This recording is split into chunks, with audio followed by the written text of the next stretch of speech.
Hello dear student, आप सभी का एक बार फिर स्वागत करते हैं अपने इस यूट्यूब चैनल पे। आज के इस वीडियो में क्लास 10th हिंदी के लिए हम लोग प्री बोर्ड परीक्षा का एक मोस्ट वायरल पेपर का सॉल्यूशन देखने वाले हैं। यदि आपको जनवरी मंथ में प्री बोर्ड का एग्जाम देना है तो आपके लिए ये paper very very most important होने वाला है।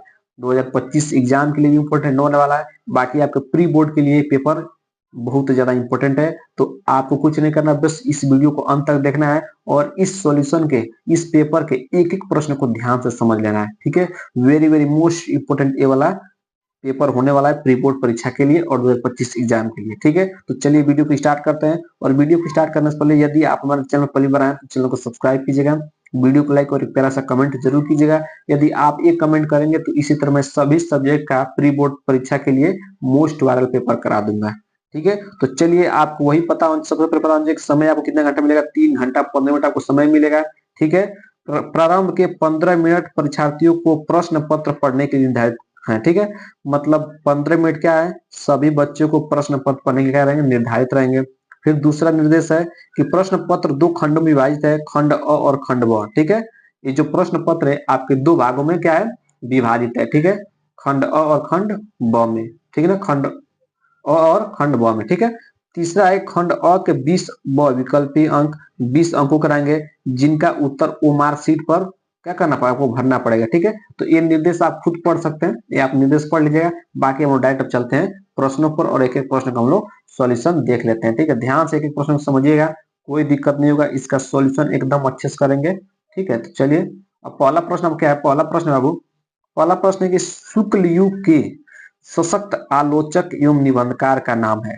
वेरी वेरी मोस्ट इंपोर्टेंट ये वाला प्रश्न है, आपके एग्जाम के लिए भी मोस्ट इंपोर्टेंट ये वाला क्वेश्चन होने वाला है। ठीक है, अब बताना है कि शुक्ल युग के सशक्त आलोचक एवं निबंधकार का नाम क्या है। रामचंद्र शुक्ल, प्रताप नारायण मिश्र, राधा चरण गोस्वामी या राधा कृष्ण दास। ठीक है, तो इसका राइट आंसर क्या आ जाएगा, वेरी वेरी मोस्ट इंपोर्टेंट वाला प्रश्न है, तो इसको आपको जरूर से जरूर क्या करना है, वो बहुत ज्यादा इंपोर्टेंट होने वाला है। ठीक है, तो इसका राइट आंसर हो जाएगा ऑप्शन नंबर फर्स्ट, आचार्य रामचंद्र शुक्ल जी है। ठीक है, आचार्य रामचंद्र शुक्ल क्या है बाबू, एक क्या है, आलोचककार भी है और एक निबंधकार भी है। तो इसका राइट आंसर हो जाएगा ऑप्शन नंबर फर्स्ट, बिल्कुल करेक्ट आंसर हो जाएगा। ठीक है, दूसरा प्रश्न है अर्धनारीश्वर के लेखक हैं। अर्धनारीश्वर के लेखक कौन है, विष्णु प्रभाकर, प्रेमचंद्र, जयशंकर प्रसाद या चतुर्सेन शास्त्री। ठीक है, ये भी मोस्ट इंपॉर्टेंट क्वेश्चन है। ठीक है ना, 2025 के लिए भी मोस्ट इंपोर्टेंट प्रश्न होने वाला है कि अर्धनारीश्वर के लेखक हैं विष्णु प्रभाकर, प्रेमचंद्र या जयशंकर प्रसाद या चतुर्सेन शास्त्री। तो इसका राइट आंसर ऑप्शन नंबर तीसरा, ग नंबर, जयशंकर प्रसाद क्या है, अर्धनारीश्वर के लेखक हैं। तो ऑप्शन नंबर थर्ड क्या हो जाएगा, बिल्कुल करेक्ट आंसर हो जाएगा। ठीक है, अगला प्रश्न है कि निम्न में से नाटक विधा के लेखक हैं। आपको बताना कि इसमें कौन ऐसा जो नाटक विधा के लेखक हैं, बद्री नारायण चौधरी जिनको हम प्रेम घन बोलते हैं, श्रीनिवास दास या जैनेन्द्र कुमार या कृष्ण सोबती। ठीक है, सोबती। ठीक है, तो आपको बताना कि निम्न में से नाटक विधा के लेखक कौन है, तो आपका right answer option number second, Srinivas Das. कौन हो जाएंगे, श्रीनिवास दास जी क्या है, एक नाटक विधा के लेखक हैं श्रीनिवास दास जी। ठीक है, तो इस तरह आपका 3 प्रश्न अभी तक क्लियर हो गया होगा। जल्दी जल्दी सभी प्रश्नों को कर लेते हैं ताकि आपको कोई दिक्कत ना हो। ठीक है, चौथा प्रश्न क्या है कि कृति कंकाल के लेखक हैं। जो कंकाल का लेखक कौन है, जयशंकर प्रसाद जी, मुंशी प्रेमचंद्र, राम कुमार वर्मा या Maithili Sharan Gupt. Very very most important ये भी क्वेश्चन होने वाला है, ये भी very very most important question होने वाला है 2025 के लिए कि कंकाल, कंकाल के लेखक कौन है, जयशंकर प्रसाद जी हैं या मुंशी प्रेमचंद्र जी हैं या राम कुमार वर्मा या मैथिली शरण गुप्त। तो आपको पता होना चाहिए जो कंकाल के लेखक कौन है, जयशंकर प्रसाद जी। कौन है, जयशंकर प्रसाद जी कंकाल के लेखक हैं। ठीक है, इंपोर्टेंट प्रश्न तैयार कर लीजिएगा। अब हम बढ़ते हैं इसके अगले वाले प्रश्न पर। अगला प्रश्न क्या है, अगला प्रश्न है कि हिंदी गद्य का वास्तविक इतिहास कब से आरंभ हुआ। वेरी वेरी मोस्ट इंपोर्टेंट ये प्रश्न है कि हिंदी गद्य का वास्तविक इतिहास कब से आरंभ हुआ। 1850 ईस्वी से, 1900 ईस्वी से या 1938 ईस्वी से या 1919 ईस्वी से। ठीक है, तो हिंदी गद्य का वास्तविक इतिहास कब से प्रारंभ हुआ बाबू, 1850 से। 1850 से वास्तविक इतिहास का, हिंदी का वास्तविक इतिहास आरंभ हुआ था 1850 से। तो ऑप्शन नंबर फर्स्ट क्या है, बिल्कुल करेक्ट आंसर हो जाएगा। ठीक है, छठा प्रश्न है कि आधुनिक काल की समय अवधि है। आपको बताना है कि आधुनिक काल की समय अवधि है 1850 से 1900 तक, या 1900 ईस्वी से 1920 तक, या 1919 से 1938 तक, या 1843 से वर्तमान तक। ठीक है, तो आपको बताना है कि आधुनिक काल का समय अवधि है। तो इस प्रश्न को मैंने बार बार कराया है, ये वेरी वेरी मोस्ट इंपॉर्टेंट प्रश्न होने वाला है 2025 के लिए। 2025 का एक आउट क्वेश्चन है कि आधुनिक काल की समय अवधि है। मैंने इस प्रश्न को बार बार कराया है इंपोर्टेंट सीरीज में। ठीक है, तो आप जाकर इस वीडियो को जरूर देख लीजिएगा, और जो बच्चा पढ़ा होगा तो इसका आंसर कमेंट बॉक्स में देगा कि आधुनिक काल का समय अवधि कब से कब तक था। ठीक है, तो इसका राइट आंसर आपको बताना है। ठीक है, तो चलिए इसका आंसर आपको कमेंट बॉक्स में बताना है। हम लोग बढ़ते हैं अगले प्रश्न पर। कह रहा है रीति मुक्त, रीति मुक्त काव्य धारा के दो कवियों का नाम लिखिए। रीति मुक्त, किस मुक्त? रीति मुक्त काव्य धारा के दो कवियों का नाम लिखना है। घनानंद बोधा ठाकुर, या विकल्प ए और बी दोनों, या सारंगधर। ठीक ना, सारंगधर। ठीक है, तो इसका राइट आंसर ऑप्शन नंबर ग, विकल्प ए और बी। घनानंद भी है और बोधा ठाकुर भी है, रीति मुक्त काव्य धारा के दो कवि हैं। ठीक है, घनानंद और बोधा ठाकुर। ठीक है, अब हम लोग बढ़ते हैं इसके अगले प्रश्न पर। अगला प्रश्न है कि नई कविता की प्रमुख विशेषता कौन सी है। आपको बताना है कि नई कविता की प्रमुख विशेषता कौन सी है। बौद्धिकता की प्रधानता, अति अति अति यथार्थवादी दृष्टिकोण, या छंद योजना में नवीनता, या सामाजिक असमानता। ठीक है, तो नई कविता की जो प्रमुख विशेषता है ये बौद्धिकता की प्रधानता है। क्या है? बौद्धिकता की प्रधानता है। तो ऑप्शन नंबर फर्स्ट क्या है? बिल्कुल राइट आंसर है बौद्धिकता की प्रधानता। ठीक है, तो अभी तक हमने टोटल 8 एमसीक्यू क्वेश्चन कर लिया है। अब हम चलते हैं इसके अगले वाले एमसीक्यू क्वेश्चन पर। अब आप लोग अगला 9वां एमसीक्यू क्वेश्चन देखिएगा कि आंगन के पार द्वार के रचयिता है। Very very most IMP question ये भी हो गया है कि आंगन के पार द्वार के रचयिता कौन है? धर्मवीर भारती जी, या सचिचानंद हीरानंद वात्स्यायन अज्ञे। पूरा नाम है सचितानंद हीरानंद वात्स्यायन, जिनका शॉर्ट में बोलते हैं हम लोग अज्ञे बोलते हैं। ठीक है, फिर अगला ऑप्शन है गजानन माधव, जिनको मुक्ति बोध कहते हैं, या रामदास त्रिपाठी। ठीक है, तो आंगन के पार द्वार के रचयिता कौन बाबू? अज्ञे जी। ऑप्शन नंबर बी क्या हो जाएगा? बिल्कुल करेक्ट आंसर हो जाएगा। अज्ञे जी क्या है? आंगन के पार द्वार के रचयिता है। ठीक है, अब अगला प्रश्न है भारतेंदु ये किस काल के अंतर्गत आता है? जो आपका भारतेंदु युग है किस काल के अंतर्गत आता है? मुक्ति काल, सॉरी भक्ति काल, रीति काल, आधुनिक काल, या आदि काल। ठीक है, तो जो आपका जो भारतेंदु युग है बाबू ये किस काल के अंतर्गत आता है? तो आधुनिक काल के अंतर्गत आता है। किस काल के अंतर्गत आता है? आधुनिक काल के अंतर्गत आता है। तो ऑप्शन नंबर ग क्या हो जाएगा? बिल्कुल करेक्ट आंसर हो जाएगा आधुनिक काल। ठीक है, अब आप लोग अगला प्रश्न है नाना नाना वाहन, नाना नाना वाहन नाना वेशा, बिहसे शिव समाज निज देखा, कोउ मुखहीन विपुल मुख काहू, बिनु पद कर कोउ कोउ बहु बाहु। ठीक है, तो ये बताना है कि उपयुक्त पंक्तियों में रस है, इसमें कौन सा रस है? करुण रस है, या विभत्स रस है, या हास्य रस है, या वीरस है। ठीक है, तो ये वाला जो आपका जो पंक्ति दिया गया है ये हास्य रस का क्या उदाहरण है। ठीक है, ये हास्य रस का उदाहरण है। इंपोर्टेंट ये वाला पंक्ति इसको याद रखिएगा, हास्य रस का क्या उदाहरण है। ठीक है, ठीक है, तो अगला प्रश्न है कहीं यही कहीं पर बिखर गई है भग्न विजय माला सी, पंक्ति में अलंकार पहचान कर लिखिए। ये जो आपका चैप्टर है, ठीक है, सुभद्रा कुमारी चौहान जी लिखी है।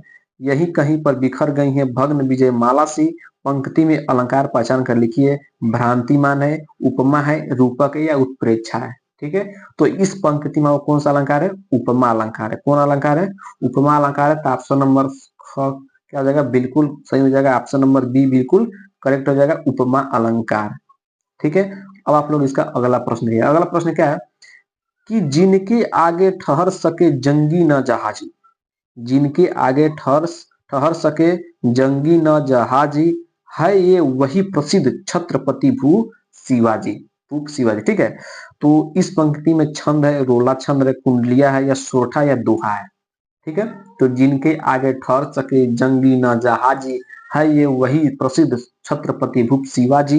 तो इसमें कौन सा छंद है? तो रोला छंद है। कौन सा छंद है? रोला छंद है, तो ऑप्शन नंबर फर्स्ट क्या है, बिल्कुल करेक्ट आंसर है रोला छंद। ठीक है, अब हम लोग बढ़ते हैं इसके अगले वाले प्रश्न पर।